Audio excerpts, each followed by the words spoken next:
Good morning, friends.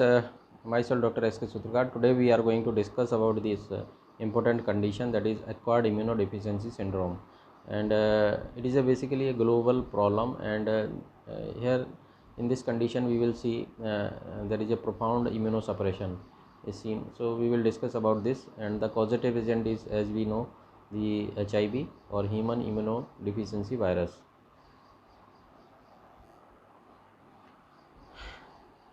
So if we go through the AIDS, basically it is a clinical syndrome or bunch of diseases we can see, or a bunch of clinical symptoms uh, which is seen in case of acquired immunodeficiency syndrome, and it is caused by the retrovirus HIV or human immunodeficiency virus. So it is a retrovirus, that means it is a RNA virus, and it can basically transcribe the DNA, and it is characterized by the profound immunosuppression. This is very important.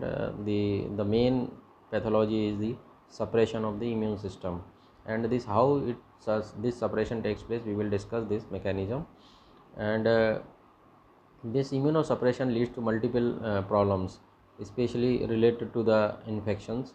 Opportunistic infections are very common, and there is a secondary neoplasm, especially the lymphomas, Kaposi sarcomas. Such type of lesions, they are very common in this condition. And apart from this, there are neurological manifestation as well, but these manifestations are a little bit less complicated as compared to the opportunistic infection and the secondary neoplasm. And it is considered to be the second leading cause of the death in young age group, especially 25 to 44 year of age. And it is a global problem, and it involves around 190 countries all over the world, and there are 33 million people are living with HIV all over the world. And around this in this, basically 65% they are uh, basically in Africa, and 20% are in the Asia. So epidemiological studies, basically we have discussed, and its prevalence in India, it is around 0.27%, and nearly around 20 lakhs people, they are living with the HIV or AIDS in the India. If we go through the historical aspects, here we can see in 1981 it has been seen that there is an unexpected increase in the cases of pneumocystitis jirovecii, pneumonia, and Kaposi sarcoma. And when there is this incidence is seen for the pneumonia and the Kaposi sarcoma, and at the time, first time it was realized that there is a immune deficiency like problem is there, and first time it is labeled as the acquired immunodeficiency syndrome. In 1983, there is a isolation of the lymphoadenopathic associated virus is done, and in 1984, isolation of human lymphotropic viruses done, and in 1986, there is a nomenclature basically done by the International Committee for the Toxicology and Virology as this as HIV. So the main important risk group for the HIV infections are the sex workers. So those who are engaged in the sexual activity, especially the sex workers, they are more prone to have such type of infection. Similarly, the peoples who are having multiple sex partners, they are also more prone to have such type of infections.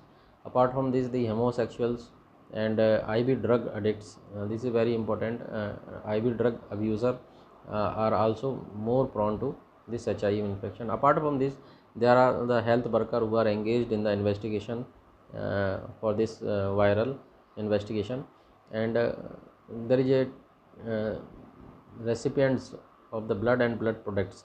So such donors who are taking the infected blood which is infected by the HIV, they are also developing this disease.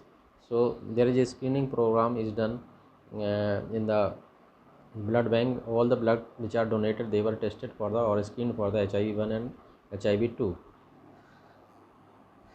Now, if we go through the etiology of this condition, acquired immunodeficiency syndrome, the etiology is human immunodeficiency virus. So this today we will discuss detailedly on this virus. That is, and we will try to understand its pathogenesis.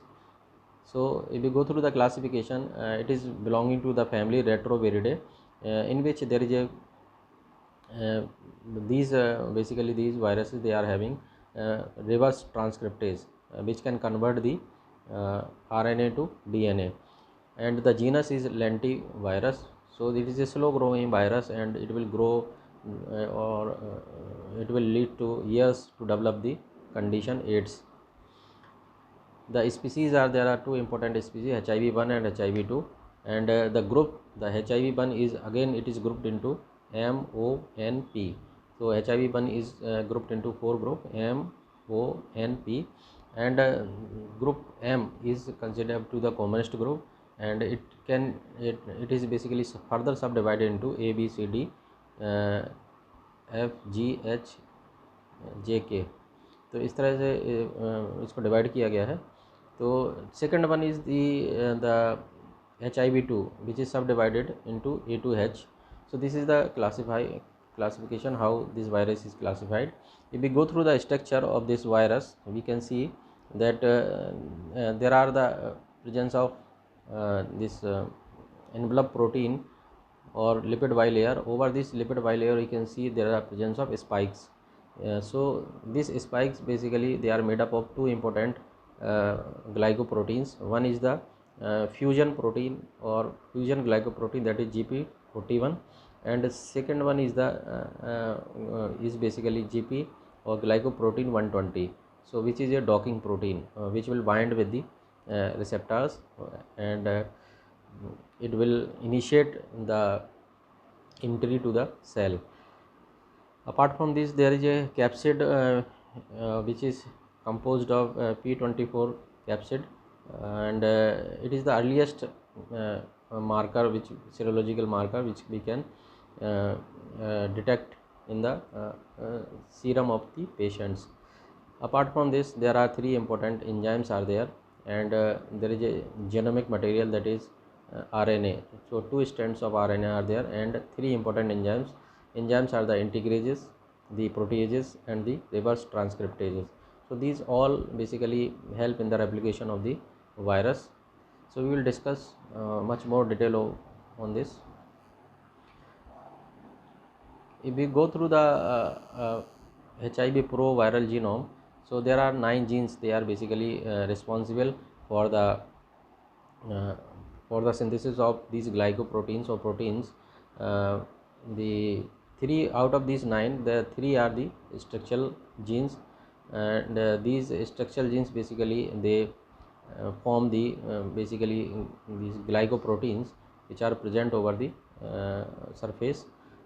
And apart from these structural genes, there are 6 non-structural genes as well, and these non-structural genes are also called as supporting genes. They will basically supports the replication, and they will produce many type of functions, such as basically they can switch off the MSC class 1 production, they can arrest the cell cycle, or their product can arrest the cell cycle.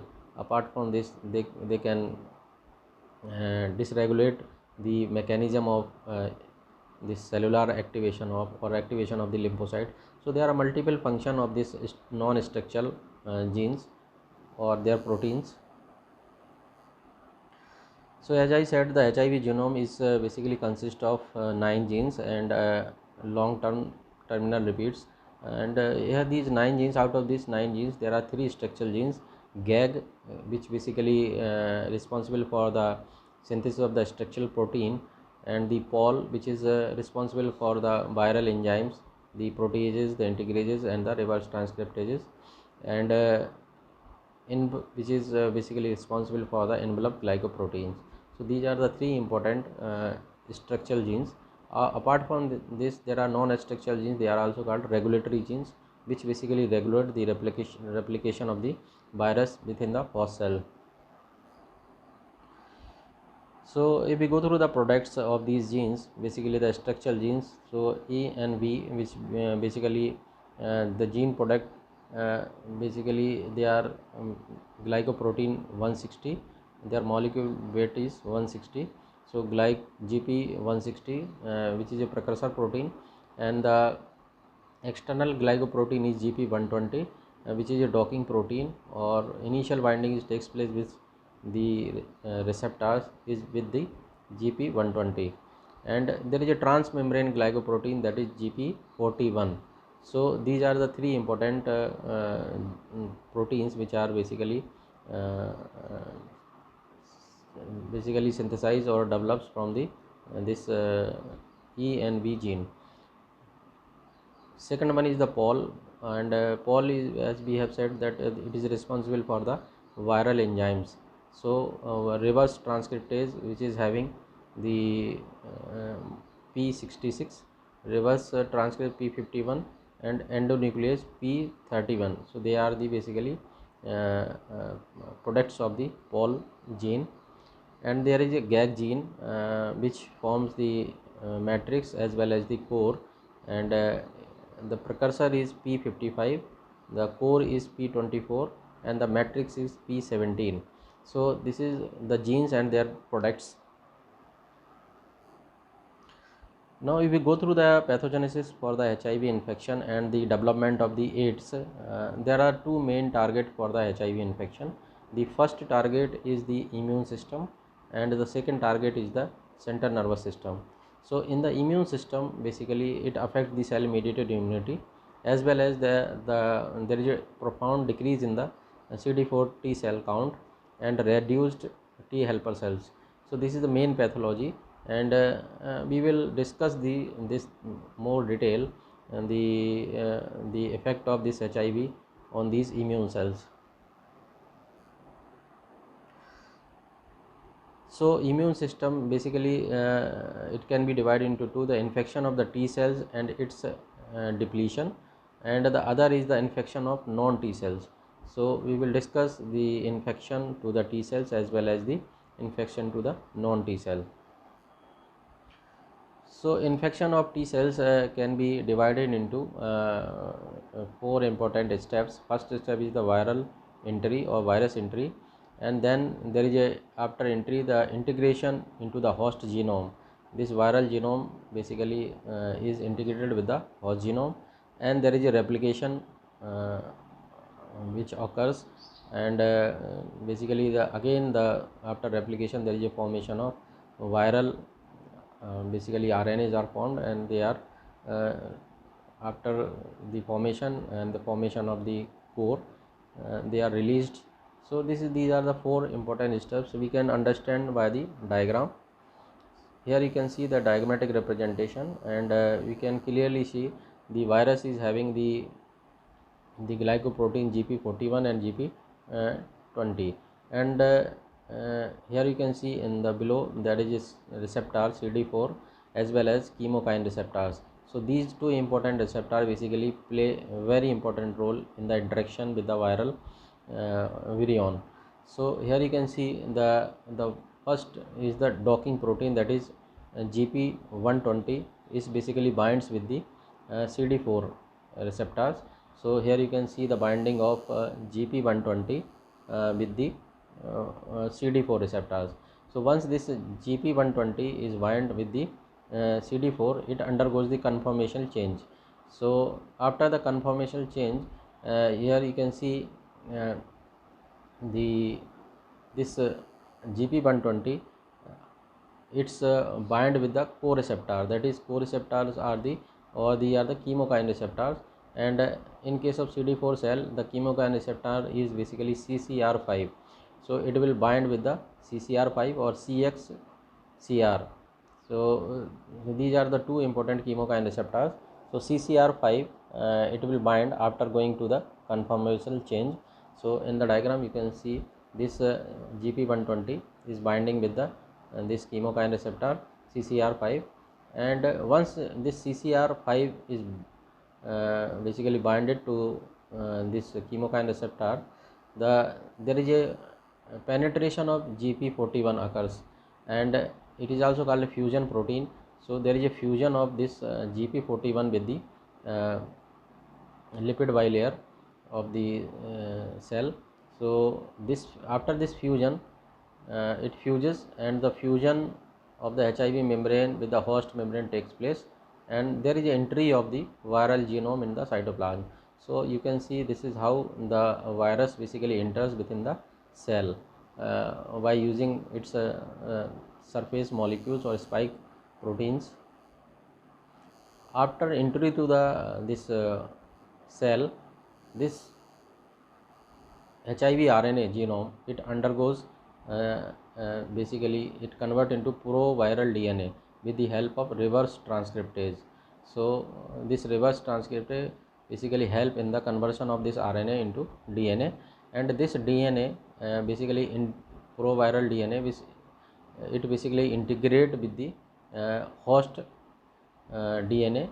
So here you can see the integration of the HIV DNA with the host DNA, and after this it basically transcribe the HIV RNA, basically is transcribed, and this HIV RNA is again go to the cytoplasm, and there is a synthesis of HIV protein and assembly of the virion takes place.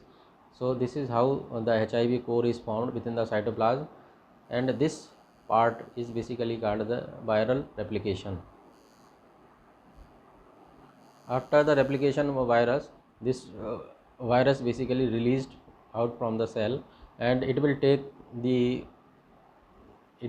part of the plasma membrane from the cell, and it will form a basically the surface envelope. So this is how you can see this mature virion is released and new HIV virion is formed.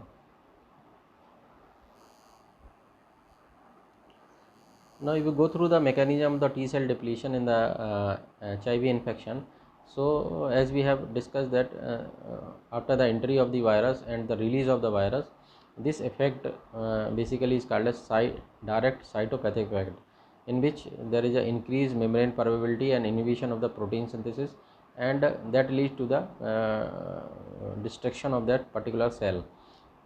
Apart from this, the non-infective and non-infected cells, they are basically damaged by the activation of induced cell death.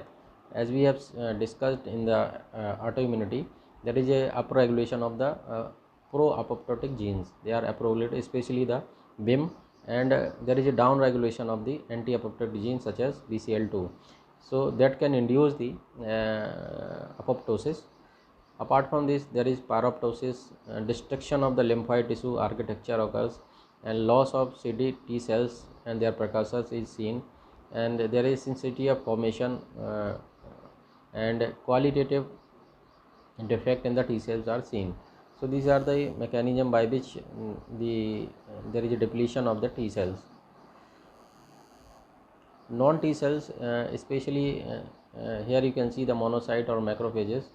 HIV-1 can infect and multiply in the terminal dividing macrophages through the BPR gene. So there is a role of this non-structural gene is very important in the infection of the macrophages, and macrophages are resistant to the cytopathic effect of the virus. So these basically macrophages, they act as a reservoir, and they will basically harvest this virion for a long time, and macrophage and dendritic cell are portal of the HIV infections. So they are considered to be the main spreader or main portal for the infection of this HIV. So macrophage, as we have said, that they are basically the transporter, and there is a functional defect. So reduced chemotaxis, microbicidal action is decreased, and decreased cytokine production and poor antigen presentation. So their function is basically, macrophage function is basically defective in this when this HIV infect these macrophages. Similarly, in the dendritic cell also, they can act as a transporter, and they will have the lectin-like receptor which maintain the virus in the intact form. Apart from the follicular dendritic cells, which also act as a reservoir. So these are the three different form of the macrophages which act as a reservoir as well as the transporter. Now coming to the non-T cells, so here you can see the B cells. they are polyclonally activated, and we can see there is a hypergamma-globulinemia, and bone marrow shows the plasmacytosis. There is increased number of plasma cells is seen, and due to this there is a release of lot of antibodies, and they can form the immune complex formation is also there. So the causes for this polyclonal activation is the reactivation by the cytomegalovirus or Epstein-Barr virus, and there is a GP41 induced. This is basically induced by the GP41, and it may also be induced by the interleukin 6 via macrophages. So macrophage release this interleukin 6, and this can also activate the B cells. And lack of function is seen when basically there is an infection with the capsulated bacteria. Apart from this, there is involvement of CNS as well. So the target in the CNS is the macrophages. They are the carriers, and they are called as microglia, or the neurons basically they are not affected. So neurological deficit is caused by the viral products and microglia, especially the cytokines which are released, interleukin 1, tumor necrotic factors, and interleukin 6. So these are the viral product basically help in the release of these cytokines from the macrophages, and they can produce the neurological deficit. And GP41 induced nitric oxide release is also seen in the neurons, and the soluble GP120 induces the direct damage to the neurons. So these are the some features of the neurological deficit. If we go through the major abnormalities of the immune system which occurs basically in the AIDS or due to the HIV infection, these are the lymphopenia. So there is a lot of destruction of these CD4 cells is seen in case of this disease, and so there is a decrease in the cell count, especially the lymphocyte count is decreased, and this condition is called as lymphopenia, means the count is less than 4000 per cubic mm. Apart from this, there is a decrease in the T cell function in vivo as well. So there is a loss of activation and memory T cells, decreased delay in the hypersensitivity reaction, susceptibility to opportunistic infection is more common, and susceptibility to the neoplasm is seen whenever there is a T cell decrease in the T cell function is seen. Altered T cell function can result into decrease in the polyclonal response of the mitogens, alloantigens, and soluble antigens. So decreased cytotoxicity, decreased helper function for the B cell antibody production. So multiple effects you can see which are related to the immune system.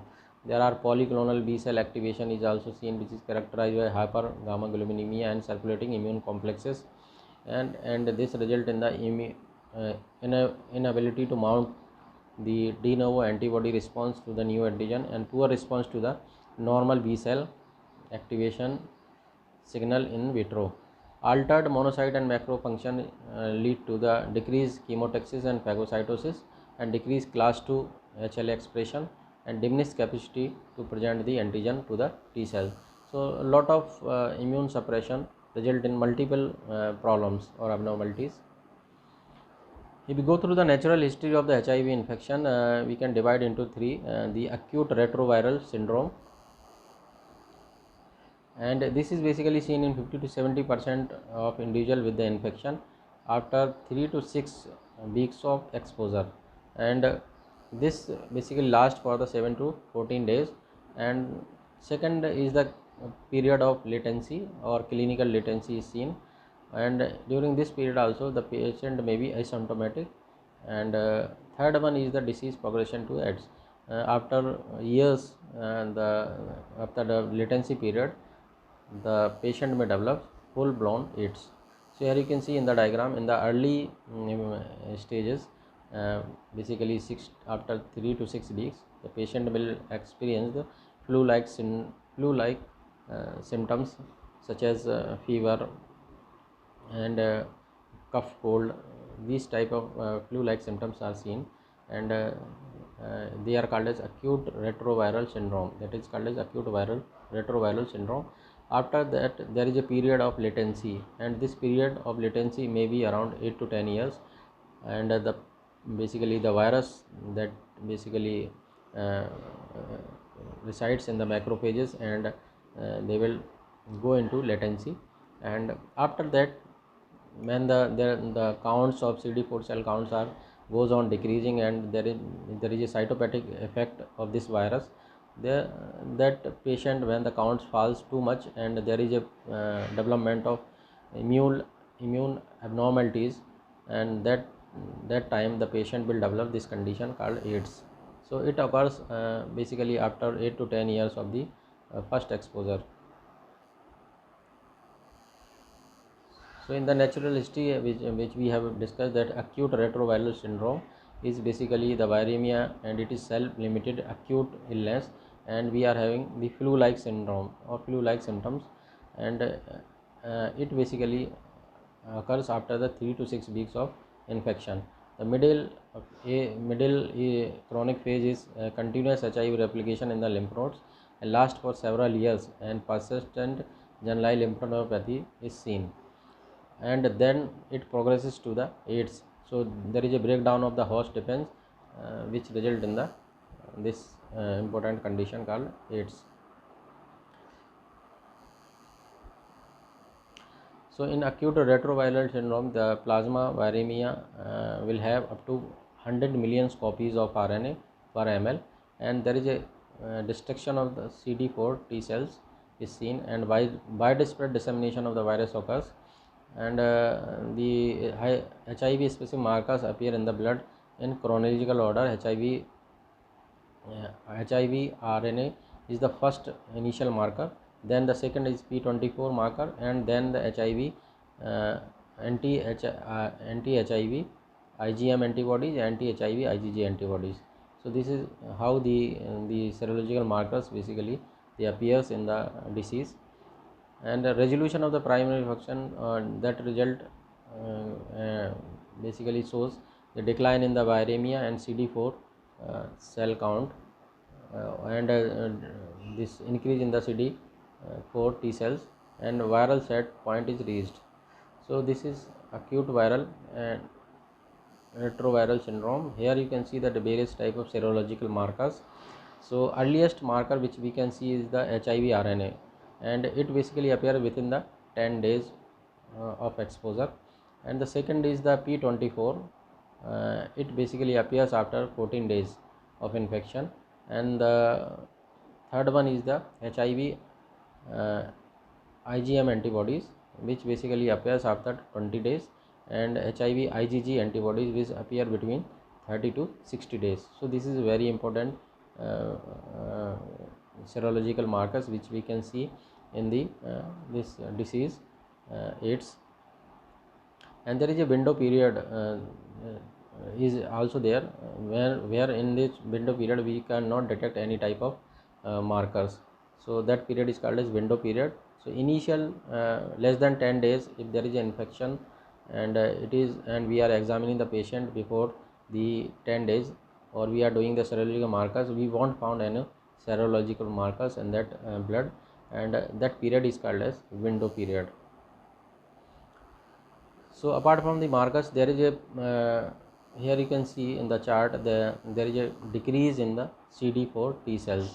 So as the disease progresses, after the years around 8 to 10 years, this CD4 cell count is become less than 300 cells per cubic millimeter, and so lot of when this CDT cells basically they are decreases, they result in the increase in the opportunistic infections.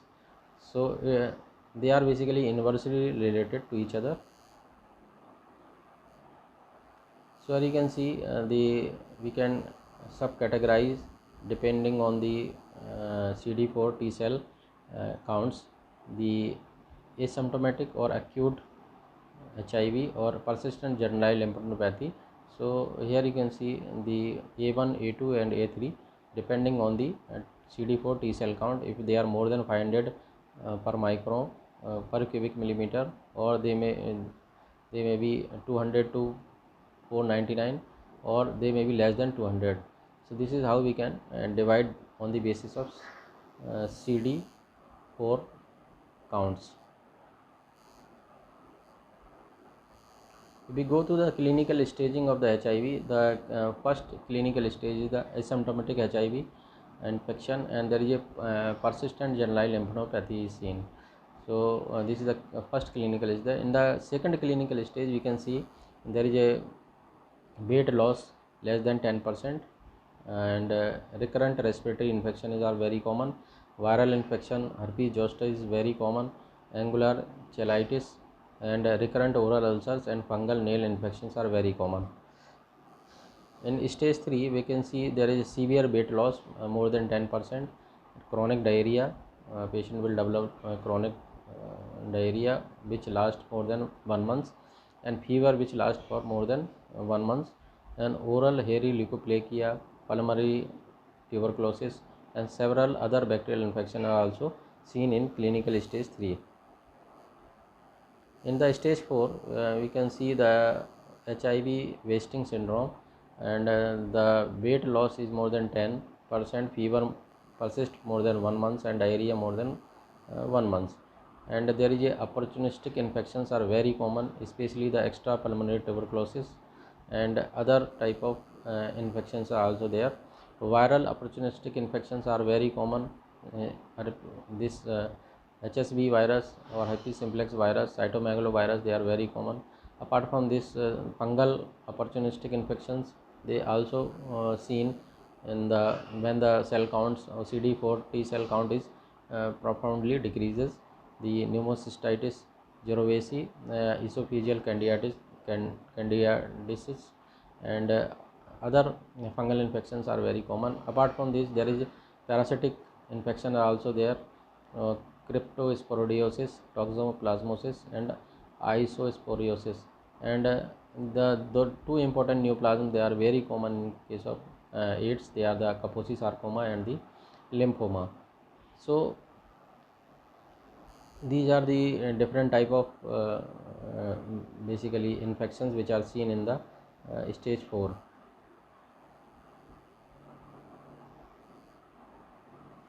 If you go through the Kaposi sarcoma, here you can see whenever there is an infection with the HIV to the CD4 T cells, they release the cytokines, and these cytokines which are released from these basically the CD4 cells, they will stimulate the mesenchymal spindle cells, and they will release the growth factors and cytokines which result in the inflammation, and these growth factors basically help in the proliferation of endothelial cell. Proliferation is seen, and there is a angiogenesis. So angiogenesis is very commonly seen in case of Kaposi sarcoma. Apart from this, there is a B cell lymphoma is also seen in case of HIV patient, especially diffuse large B cell lymphomas, and here you can see in the diagram many type of lymphoma they are seen, especially Burkitt lymphoma and large B cell lymphoma, and there is other type of lymphomas are also there, and Epstein-Barr virus lymphomas. So these viral infection may lead to the different type of lymphoma as well, with the involvement of the lymph nodes. Now we go through the laboratory diagnosis of HIV. We can do the different type of investigation. The antigen detection with the detection of P24 antigen. This is the earliest marker which we have discussed, and there we can detect the antibody, especially the IgG and IgM, and molecular test is done for the HIV RNA or proviral DNA. Apart from this, we can also do the non-specific tests such as CD4 T cell counts and CD4 and CD8 ratio. So rapid test we can do within the 30 minutes of time, and it is very easier to perform, and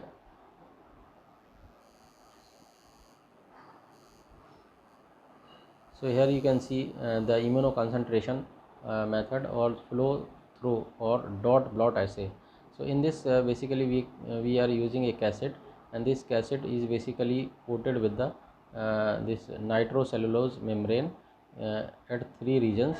2 regions are basically coated for the HIV-1 and HIV-2 antigens, and the third is with the human anti-immunoglobulin IgG. So here you can see in the this dot blot assay there is a 3 important tri-dot, it is also called tri-dot.